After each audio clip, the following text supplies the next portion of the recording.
Yeah, just finding out the news today of the CFP and the 12-team playoff, and obviously we'll be headed to New Orleans to play in the Sugar Bowl, and we are super excited.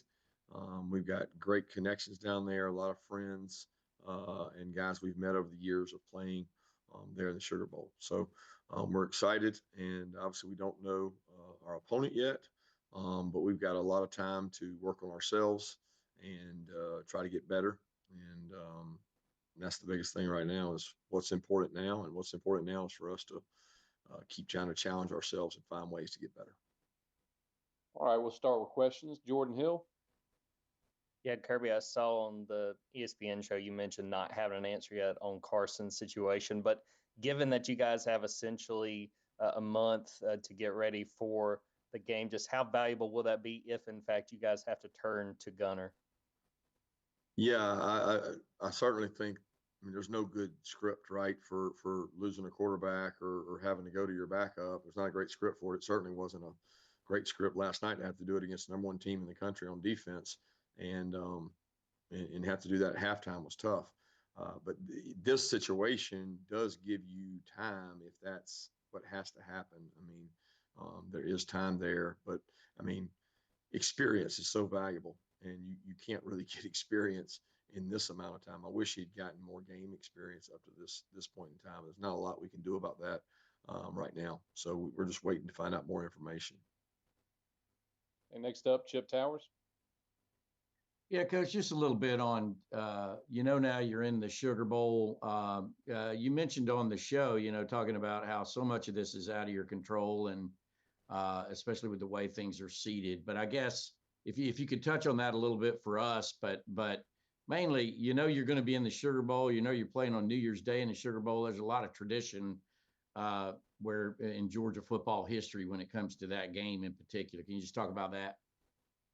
Yeah, tremendous amount of history. I know as an early child, it's one of the first games that I remember actually seeing and watching back in the early 80s as a 5-6-year-old kid, and Herschel Walker in the moments that happened in the Sugar Bowl, all the way through a lot of games I've been a part of, whether it was Florida State, Georgia, when I was a GA at Florida State, a lot of years at Alabama in the Sugar Bowl.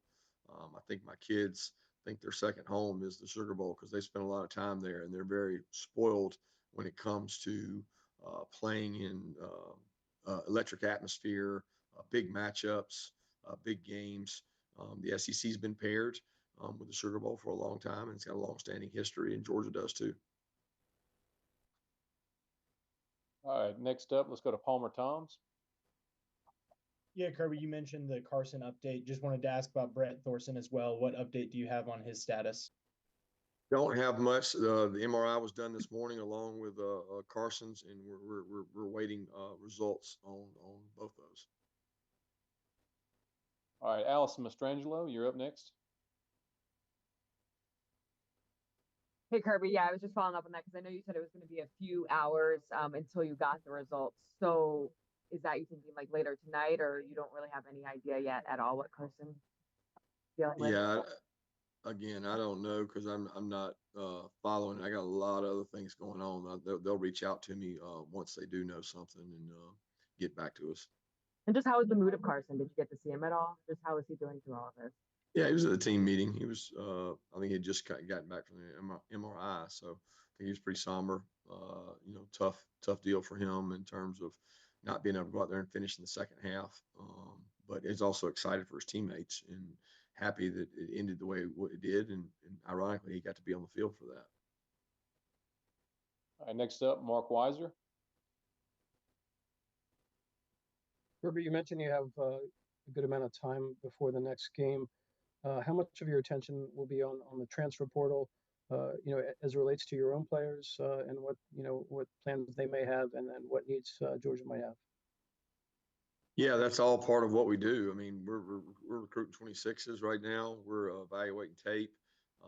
We've got guys to watch of our like our future opponents, the teams we've got to watch. We're always, talking and dealing with our players, which will be time that'll move to the forefront. Like right now, in terms of what we do. But then we'll start back practice and we'll continue to get better with the guys that want to be here. And there's not going to be a team in the country that doesn't have somebody leave, probably somebody they don't expect. But I've almost feel like that's become the norm, and it is what it is. We're going to coach the ones that want to be here. All right, Ted Lewis, do you have a question?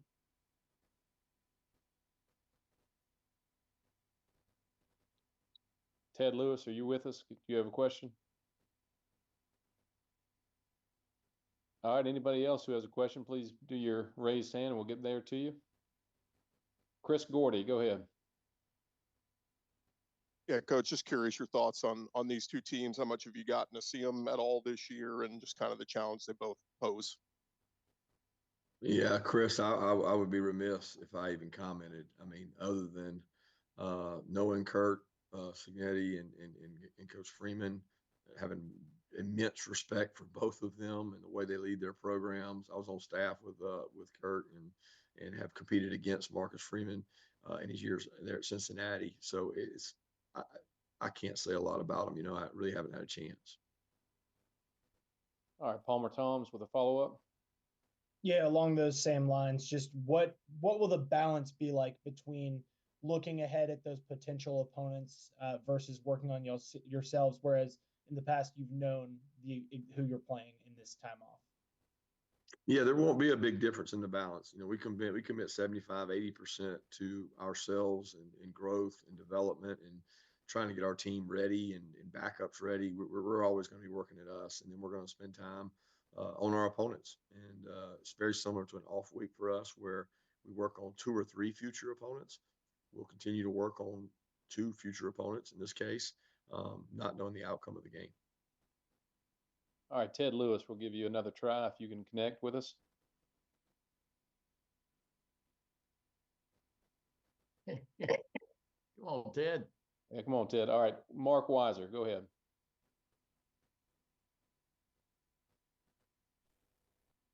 Sorry, I had to unmute everything. Kirby, what can you tell us about Ham as a punter in case Brett is not able to play with you guys? Obviously, Brett's had a terrific career. Yeah, I hope his career continues. He's got more time with us, you know, and I still don't know the outcome of it. But when you reference Ham, you're talking about the backup kicker. Well, who's the one that came in on a fake? Who was that? True. So that's Kirby Smart last year. So he would be our punter, and we think he's really talented, and he does a great job, and he's worked really hard to get the opportunity, and he punts every day in practice and does a tremendous job. He's a very highly recruited kid who we got a lot of confidence in. Anthony Dasher. Kirby, just one more Carson question. Were you ever told exactly what he hurt? I think they said it might have been hand, but it looked like it might have been shoulder, arm. I mean, what can you tell us about that? Elbow area is what we understand it to be. I mean, at the time, I didn't know walking off the field. I wasn't sure. It looked like it could be shoulder, like it could be wrist. It actually looked like the blow or the contact was to the wrist/forearm area, but the strain or pain was around the elbow. Next up, Roddy Nabolsi. Hey, Kirby, what is your schedule between now and the bowl game? Is it the same 15 before, or how do you work it out? Do you have the 20-hour limit? What is your practice schedule between now and the Sugar Bowl? It's up to the coach. I mean, we have parameters that we use. I've got a model that I've used for years in terms of number of practices you want to get before you break for Christmas, number of practices you want to get afterwards. But there's not school right now, so we're not in a 20-hour week. We have flexibility there. They have to get a day off each week, which most coaches in their right mind give them more than one day off a week. At this point in time, you tend to do every other day, or you do some workouts. I've got a plan of what we're going to do, but as far as parameters, there's not a lot of parameters. You can do about what you want to do as long as you're smart. Thank you. Next up, we'll go to Seth Emerson. Kirby, how much of when Gunner went in, how much was kind of changed on the fly, and how much can you, if you have to go to him over the next month, how much do you have to kind of tweak the offense? Well, I think his strengths are somewhat different than Carson's, obviously, and but we've known that. Like, there's not a game we don't go into that we don't have a plan for Gunner if he were to have to play. I mean, when he's your backup quarterback, he's got to be ready to play. But he functions and operates really well within our current offense. We don't think we have to change much in terms of that. He does give us the capability of doing some different things with his athleticism, and I thought Mike and those guys did a good job using that. The team has a lot of confidence in Gunner. He's very smart, very intelligent. So I don't know that it's a lot of change. It's probably more picking the volume correctly in terms of not having everything that we have with Carson, but having things that fit Gunner. All right, Eric Olson. Hey, Kirby, Eric Olson of the Associated Press. Wanted to ask you, I know you can't speak specifically about Indiana as you noted, but just as far as the story of what Curt Cignetti has done there this year, kind of what's your take on that, just the way they've kind of captured the imagination of the college football world? Yeah, it's been really, really neat, really cool. I thought it was awesome to see some of their games on a national stage this year and their team transform really the whole campus and energy around their program. Curtis brought a lot of notoriety to Indiana, and it's interesting because I've enjoyed watching it because I know Coach Cignetti. You know, my years at Alabama, I was a really young coach and enjoyed being around him, and his personality is different, and I really like Coach Cignetti and thinking I followed him wherever he's gone. He's done really well. All right, we'll go to Mark Schleybaugh. Kirby, if you've got to go with Gunner the rest of the way, where are Puglisi and Jaden Rashad at in their development as potential backups? They're both getting better, man. They've grown a lot since the start of the year to now. Think about all the reps they've taken. They've taken a lot of reps, and they get better and better and better. You know, I wish there were more game opportunities for them, and there just haven't been a lot of game opportunities. So when they don't get those game opportunities, we come in on Monday and we go scrimmage. We call it opportunity period, and we let Jaden, Ryan, Holter, all those guys get reps, and they go out and throw and compete and do third downs and do move the field and get reps against the defense. And that's their growth because we're not getting it in quality game time. Got a follow up from Chip Towers.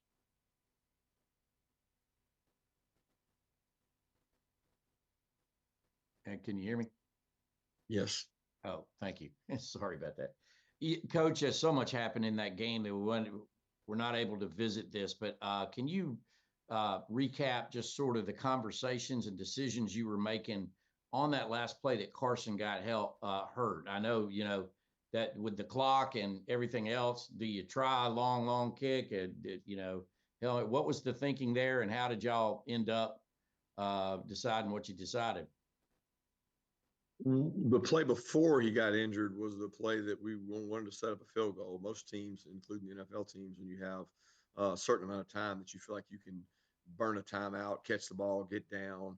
If you remember that play, I think it was maybe a hard count play, and they jumped, and we know when they jump that we've got a free play, and the goal was to get in field goal range, which we felt like was somewhere between 35 and 40. Probably closer to the 35 would have been realistic to make a field goal attempt. And that's the play that I think we threw the interception on. Carson threw the interception on, but there was a penalty. So we got 5 yards and we lost time. And I think at the time that we decided to throw the Hail Mary, there was only 3 seconds maybe or something left. And at that point, we couldn't throw it out a quick game. We didn't have enough time. So the opportunity there was to take a shot at the end zone. And that's what we did. We actually did it the week before and needed to work on it. We worked on it this last week to try to get better at it. And just unfortunate they rushed 4 instead of 3. And he's got to locate the defender and know where the guys are coming from and try to avoid them. And at the end of the day, we're good with a sack there. Like if we don't get the ball off, it's okay. Just take a sack because last thing you want is a sack fumble, which almost happened. But you were out of Woodring's range, you felt for sure.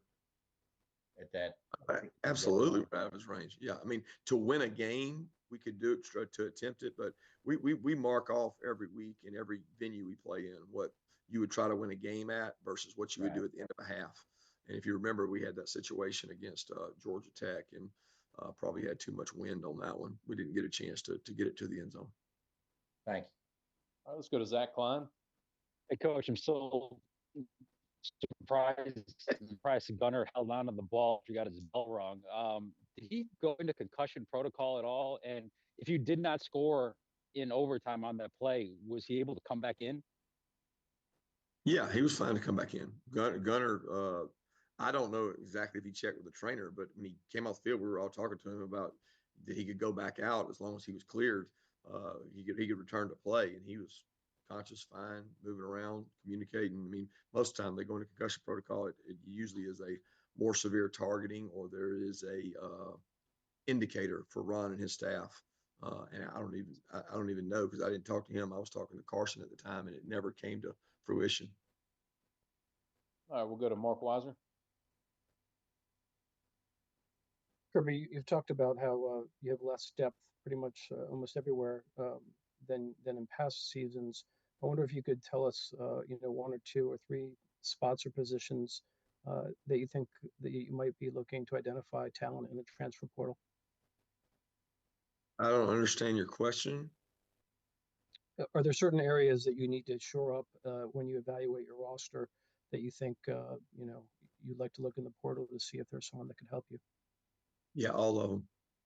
All of them. There's not a position that we don't have enough depth at. I mean, like I repeatedly say, we have less depth than we've ever had before. So we evaluate the transfer portal on who fits our culture more than we do who fits our talent level. There's tons of talented guys out there. We just want to find people that want to fit our culture and really our ethic, because it's not a place to go to if you're just looking for sheer numbers. I mean, you got to want to win, and you got to want to make sacrifices for the team here. All right, final time for Ted Lewis. Ted, did you have a question for us?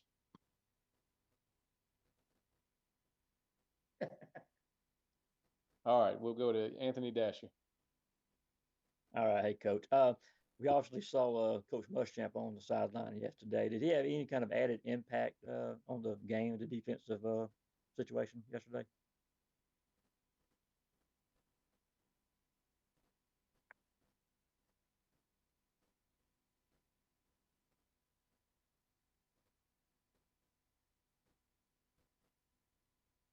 Clearly, we couldn't hear him there. Can you hear me okay now? I think Kirby's muted. Yeah, Kirby's muted.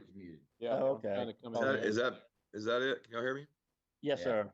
Sorry, I don't know what happened there. Somebody may have muted me from a ghost man, but he didn't. I mean, he was there. Yeah, he did a great job for us.